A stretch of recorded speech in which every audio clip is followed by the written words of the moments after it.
Hello friends, अगर आप भी अपनी इंग्लिश को इम्प्रूव करना चाहते हो और इंग्लिश अच्छे से बोलना चाहते हो तो इस वीडियो को एंड तक ज़रूर देखना। आपको बहुत कुछ सीखने को मिलेगा। सो फ्रेंड्स, बिना किसी देरी के शुरू करते हैं आज की अपनी इस बेहतरीन वीडियो को। यहाँ पर ये किससे कह रही है कि मेरे प्रति उसका गुस्सा कम नहीं हुआ, यानी कोई इससे नाराज़ है, बहुत ज़्यादा गुस्सा है और उसका गुस्सा कम नहीं हुआ। तो यहाँ पर ये बता रही है कि हिज एंगर यानी उसका गुस्सा, his anger towards me has not softened. तो ये सोफन्ड पढ़ा जाएगा, यानी कम नहीं हुआ, सॉफ्ट नहीं हुआ उसका गुस्सा मेरे प्रति। His anger towards me has not softened, यानी मेरे प्रति उसका गुस्सा कम नहीं हुआ। मैंने एक वादा किया था जिसे मैं निभा नहीं पाई। इंग्लिश में बोलेंगे आई made a promise that I couldn't keep. I made a promise that I couldn't keep, यानी मैंने उससे एक वादा किया था। यहाँ पर बता रही कि मैंने एक वादा किया था जिसे मैं निभा नहीं पाई। I made a promise that I couldn't keep. अगर मेरी कहीं बात का तुम्हें बुरा लगा हो तो प्लीज़ मुझे माफ़ कर देना। इंग्लिश में बोलेंगे please forgive me if you were offended by what I said. यानी अगर हम कोई ऐसी बात कहते हैं, सामने वाला बुरा लग जाता है, तो हम कहते हैं ना सामने वाला ऑफेंड हो गया हमारी बात से। तो यहाँ पर ये कह रही है कि please forgive me if you were offended by what I said, यानी जो मैंने कहा अगर उससे तुम्हें बुरा लगा हो, ऑफेंड हो गए हो, तो प्लीज़ मुझे माफ़ कर देना। Please forgive me if you were offended by what I said. मेरा सब्र ख़त्म हो रहा है, कह रहा है कि माई patience is running out. My patience is running out, यानी जो मेरा सब्र है वो ख़त्म हो रहा है। My patience is running out. बेहतर है तुम यहाँ से इसी वक्त निकल लो। You better get out of here right now. You better get out of here right now, यानी बेहतर है कि तुम यहाँ से इसी वक्त निकल लो। You better get out of here right now.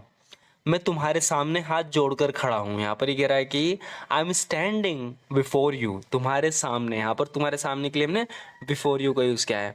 I am standing before you, मैं तुम्हारे सामने खड़ा हूँ विद फोल्डेड हैंड्स, हाथ जोड़कर, with folded hands. I am standing before you with folded hands, मैं तुम्हारे सामने हाथ जोड़कर खड़ा हूँ। मैं तुमसे हाथ जोड़कर क्षमा मांगता हूँ। I ask you for pardon with folded hands. I ask you for pardon with folded hands, यानी मैं हाथ जोड़कर तुमसे क्षमा मांगता हूँ। वो अच्छा है, हालांकि वो बहुत बातूनी है। यहाँ पर किसी के बारे में बता रही है कि वो अच्छा लड़का है, हालांकि बातूनी बहुत है, बात बहुत करता है। He is nice however he is very talkative. कह रही कि he is nice however he is very talkative, यानी वो अच्छा है, हालांकि वो बहुत बातूनी है, बात बहुत करता है। He is nice however he is very talkative. वो दिन भर शिकायत के अलावा कुछ नहीं करता, यानी पूरे दिन बात करता है लेकिन शिकायत ही करता है लोगों की।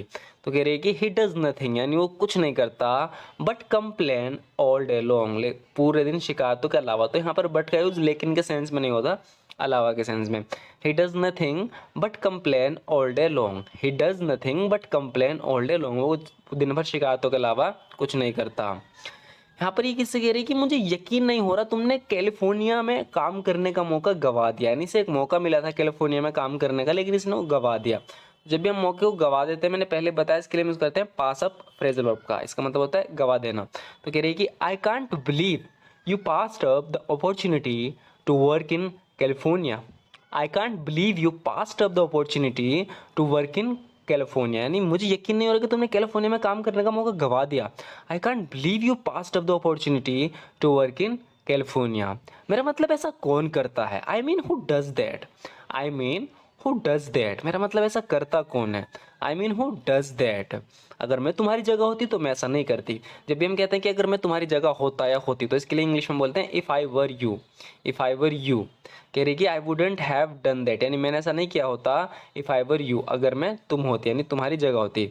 I wouldn't have done that if I were you. आगे देखते हैं फ्रेंड्स। तुम्हारी बुरी आदतों का नतीजा है कि तुम एग्जाम में फेल हो गए। इसका लड़का है जो एग्जाम में फेल हो गया, तो उससे कह रही है कि योर बैड हैबिट, यानी तुम्हारी बुरी आदत, resulted in you failing the exam. इसके कहने का मतलब है जो तुम्हारी बुरी आदत है ना, उनका रिजल्ट ये हुआ कि तुम एग्जाम में फेल हो गए। तो यहाँ पर इस तरीके से हम रिजल्टेड इन का यूज़ कर सकते हैं। Your bad habit resulted in you failing the exam, तुम्हारी बुरी आदतों का नतीजा है कि तुम एग्जाम में फेल हो गए। ये हम कहेंगे failing the exam is a consequence. Consequence का मतलब है नतीजा। Failing the exam is a consequence of your bad habit, यानी एग्जाम में फेल होना तुम्हारी बुरी आदत का नतीजा है। Failing the exam is a consequence of your bad habit. तुम्हें अच्छी आदतें अपनानी चाहिए।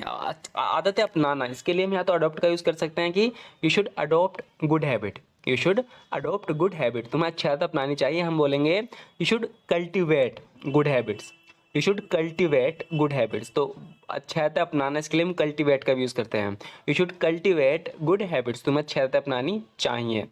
तुम्हारे सारे दोस्त बुरे हैं, बिगड़े हुए हैं, इंग्लिश में बोलेंगे all your friends are bad they are spoiled, spoiled यानी बिगड़े हुए। All your friends are bad they are spoiled, यानी तुम्हारे सारे दोस्त बुरे हैं और बिगड़े हुए हैं। All your friends are bad and they are spoiled, तुम पर भी उनका असर हो रहा है, इंग्लिश में बोलेंगे you are also being influenced by them, you are also being influenced by them, यानी तुम पर भी उनका इन्फ्लुएंस हो रहा है, यानी असर हो रहा है। You are also being influenced by them, their influence is affecting you too, यानी जो उनका इन्फ्लुएंस है, उनका असर है, वो तुम्हें भी इफेक्ट कर रहा है, यानी तुम पे भी असर हो रहा है। Their influence is affecting you too. मैं तुम्हें विदेश भेजने के बारे में सोच रही हूँ। I am considering sending you abroad, I am considering sending you abroad, मैं तुम्हें विदेश भेजने के बारे में सोच रही हूँ। I am considering sending you abroad, मैं तुम्हें विदेश भेजने के बारे में सोच रही हूँ। इसे बोलने का दूसरा तरीका है the thought of sending you abroad is on my mind, the thought of sending you abroad is on my mind, यानी तुम्हें भेजने का जो थॉट है, ख्याल है, वो मेरे दिमाग में है, बिल्कुल पसंद नहीं है। यहाँ पर ये बता रहा है कि I don't like travelling bye taxi at all, at all मतलब बिल्कुल भी। I don't like travelling bye taxi at all, मुझे टैक्सी से यात्रा करना बिल्कुल भी पसंद नहीं है। मैंने तुम्हें दोस्तों के साथ कॉफ़ी पीते देखा था, इस इंग्लिश में बोलेंगे I saw you having coffee with friends, I saw you having coffee with friends, यानी मैंने तुम्हें दोस्तों के साथ कॉफ़ी पीते देखा था। I saw you having coffee with friends, मैंने इसमें बहुत समय और मेहनत लगाई है, तो किसी प्रोजेक्ट में इसने बहुत मेहनत और बहुत समय लगाया है, तो बता रहा है कि आई have put too much time and effort into it. तो जब भी हम इस तरीके से बात कहते हैं कि मैंने बहुत समय लगाया है, बहुत मेहनत लगाई है किसी चीज़ में, तो इसके लिए हम एक फ्रेजल वर्ब का यूज़ करते हैं पुट इनटू, जैसे कि यहाँ पर हुआ है आई have put too much time and effort into it, यानी मैंने इसमें बहुत समय और मेहनत लगाई है। इतना समय इसमें लगाने के बाद क्या तुम चाहते हो कि मैं अब हार मान लूँ? तो इसने किसी काम में बहुत समय दिया है अपना, बहुत मेहनत लगाई है, तो कह रहा है कि कोई इससे कह रहा है कि तुम हार मान लो, तुमसे नहीं हो पाएगा।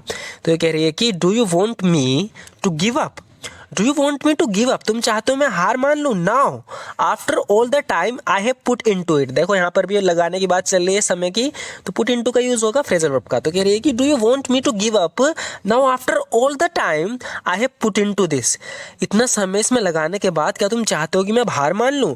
Do you want me to give up now after all the time I have put into this.